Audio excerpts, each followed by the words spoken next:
இப்போ 10th இங்கிலீஷில் கிராமரில் செக்ஷன் 3 கிராமர் போர்ஷன் பார்க்கலாம். ஃபர்ஸ்ட் வந்து reported speech. Banu says I am enjoying my holidays. இந்த பானு சேஸ் அப்படியே தான் வரும். இந்த இன்வெர்டட் ஸ்பீச்சில் வந்து ரிப்போர்ட்டட் ஸ்பீச்சில் மாற்றும் போது தட் அது சேர்க்கணும். ஐ வந்து பானுவை சேர்க்கறதுனால ஷீ இஸ் என்ஜாயிங் மை என்னமா மாதிரி இருக்குது, ஹர் ஹாலிடேஸ் அப்படின்னு மாதிரி இருக்குது. Banu says that she is enjoying her holidays. அடுத்தது பாருங்கள், rewrite the following sentence in the other voice change பண்ணி எழுதணும். அப்போ என்ன வரும், our army has defeated the enemy. அப்போ த எனிமி தான் முதல்ல வரணும். The enemy has been defeated by our army.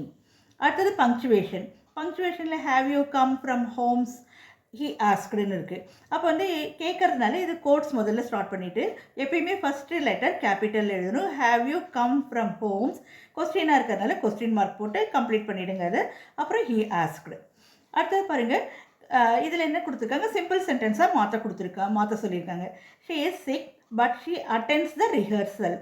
In spite of being sick, she is sick என்னவா மாதிரி இருக்குது. In spite of being sick she attend the rehearsal. அடுத்தது இது மாறி இந்த ரீஅரேஞ்ச் பண்ணணும். இந்த வேர்ட்ஸ் எல்லாம் மாறி மாறி இருக்குது. ஃபர்ஸ்ட் ஒன்னோட ஆன்சர் பாருங்கள், the mountain road is full of danger. அடுத்தது பாருங்கள், the sea can get really tough when winds are picking up. அடுத்தது பாருங்கள், கொஸ்டின் நம்பர் 44. இதில் என்ன கேட்டிருக்காங்கன்னா, identify the errors in the following sentence and rewrite them correctly. இது என்ன தப்புன்னு அண்டர்லைன் பண்ணிவிட்டு கரெக்டாக எழுதணும். நான் இதுலேயே அண்டர்லைன் பண்ணி மேல் ஆன்சர் எழுதியிருக்கேன் பாருங்கள். Rice is a staple food of Asians. A வரக்கூடாது, அந்த இடத்துல த வரணும். Rice is the staple food of Asians.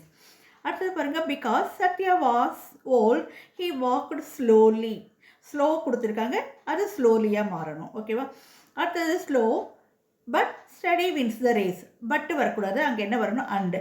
Slow and steady wins the race. அடுத்தது பாருங்கள், ஐ ought to be 15 next April. ought to வரக்கூடாது, அதுக்கு பதிலாக என்ன வரணும், will வரணும். I will be 15 next April. learn a language is always useful. learn வரக்கூடாது, அங்கே என்ன வரணும், learning.